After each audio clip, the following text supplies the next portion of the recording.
Have you ever thought to yourself, something doesn't feel quite right with Call of Duty?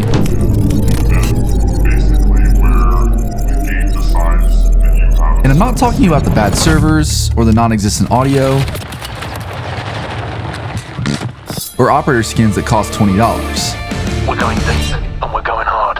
No, I'm talking about a bigger problem. Something they're not being honest about. And I think I might have stumbled onto something yesterday. I was testing out a method to skip the playlist rotation so that I could just play on Rebirth Island because I don't really like the other Resurgence maps. And while I was testing, something crazy happened. I saw a bunch of players landing over at Chemical Engineering, so of course I went to go check it out. I ended up landing in pretty late, but sometimes that's not a bad thing because you can just shoot people in the back with a starting pistol. I looted up to get a couple of guns, and then I went out back because I heard some gunfire, and that's when things started to get a little bit weird. There were a couple of normal players running around, which wasn't weird, but there was also a lot of people just sitting in the water because they were mostly AFK players. No.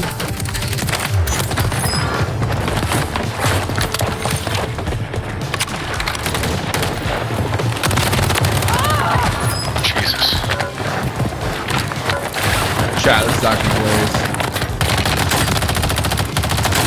This is so ratty. Yeah, the game had absolutely blessed me with a bot lobby. Now, many people think that Warzone puts you into matches using a system called skill-based matchmaking, but this isn't really true. And I'll let Mark Rubin, who used to be an executive producer at one of Call of Duty's major studios, explain how matchmaking really works. Okay, so skill-based matchmaking, also known as oftenly as SBMMM, basically where the game decides that you have a certain skill level and then matches you up with people who are equivalent on your skill level. In the olden days, it was pretty light and didn't really intrude too much into the game. It has become something that is more what they call actually engagement-based matchmaking now, where it sort of is like an AI that's monitoring your behavior and going, okay, this person's getting beaten too many times and we think they might quit, so we're going to make the game easier for them, and then you'll get a game where you win, and then it'll bring you back to the playing against the same people you were playing for. You lose out on all the fun variety that I think a lot of the old school shooters had. Like you jump into a match and you can see a guy in there who's just wrecking, right? He is just absolutely destroying, and you're kind of having fun with it because he's just so good. And then you get into another game where you're the person who's wrecking, right? Like, and that experience, that variety is really what I think is missing in a lot of some of the modern arcade shooters. And I think it's something that we really feel is important to bring back to first-person shooters. So obviously we don't know exactly how Warzone's matchmaking works, but there are patents that you can find online, and there are interviews with previous employees that kind of give us an idea of what it's like. But it's unlikely that Call of Duty will ever publish their matchmaking system because, well, it's designed to make them more money. And if the players knew more about it, they might be able to beat it. Now, the weird thing about all of this is knowing that this game likely uses engagement optimized matchmaking, it makes me feel like I'm not really playing the game. The game is playing me. And this is pretty unfortunate because I love Warzone and the Call of Duty franchise. This game is the ultimate arcade shooter where the movement is fluid and natural and the guns just feel amazing. But on the other hand, the matchmaking system is horrible. Every time I play, I know that I have to suffer through 20 bad matches just to get one decent lobby. Chat, this is like actually insane. Oh my god. What the? Chat, seriously, I feel like I'm in the Twilight Zone. Chat, just to be clear, this is no VPN, no 2boxing, nothing. This is just like, it's actually insane.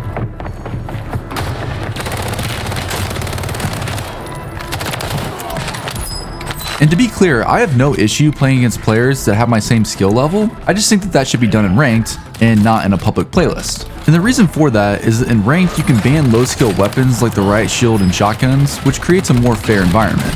I also think that when there are hidden matchmaking algorithms, it's really difficult to tell where your skill level is as a player because you really have no idea how difficult the lobbies are that you're getting put into, so some days it feels like you're frying, and other days it feels like you're in the blender.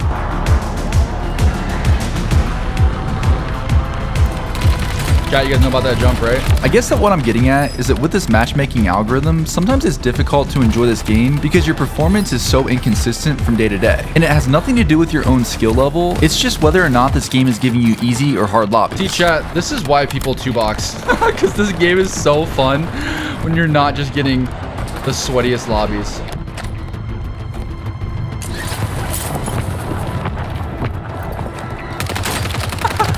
This dude is still there, man. I respect it. I respect it. That is like dedication, man.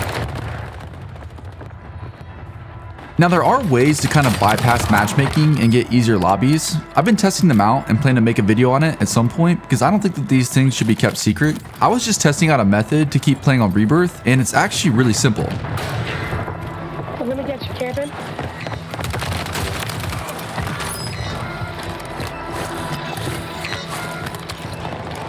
The sniper go.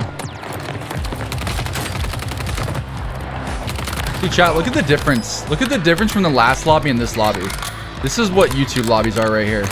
All you have to do is you have to play Rebirth Island, and then once the game is done or your team's been eliminated, you simply just stay in the game and you don't back out all the way until it puts you back into the matchmaking queue. And then it will show that you're searching for a match, but instead of going to the next map on the playlist, you'll just get put right back into Rebirth Island.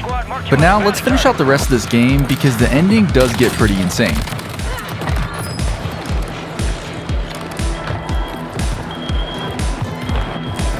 There's definitely camping in there.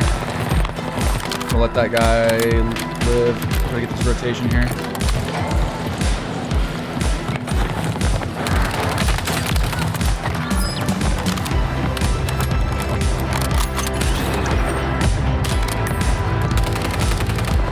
Miss every shot. Fire sale's done. Prices are back to normal.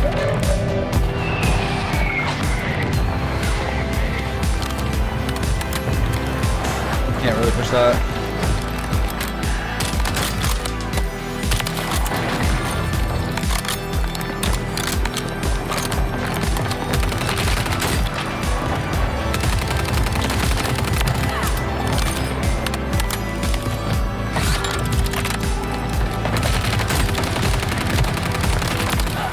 See, like, I can like vibe out and like talk and like not even really pay attention and like still get high kills, which is crazy.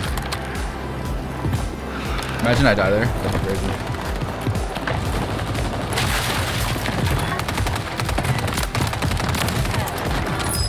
Ten remain.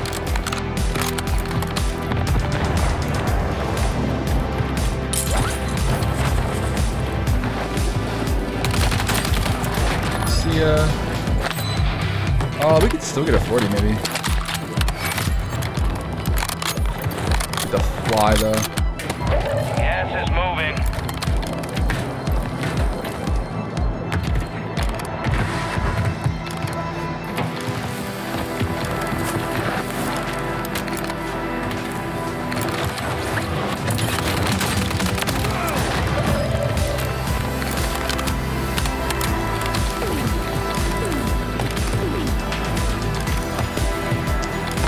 The guy up.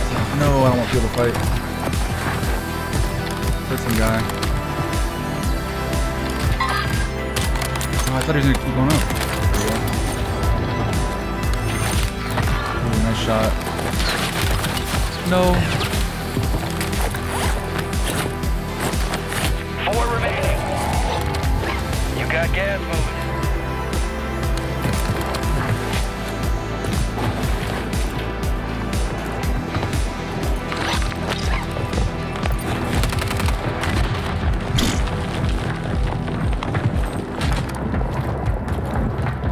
To that side.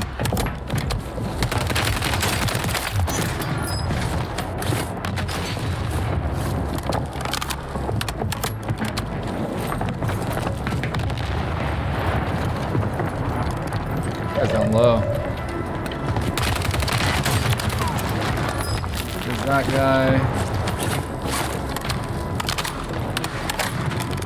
Gas is closing in.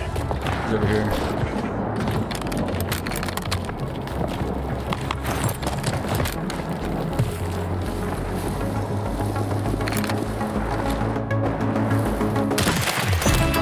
And that's how we do it. That's the job. Look at that. That's a YouTube lobby right there, baby. That is a YouTube lobby. Anyways, I hope you guys enjoy the gameplay. The Car 98 is disgusting, and I hope to see you guys in the next one. I mean, chat, we gotta shout out the GOAT. We gotta shout out the GOAT for letting us know about this little hack, though. Holy, man.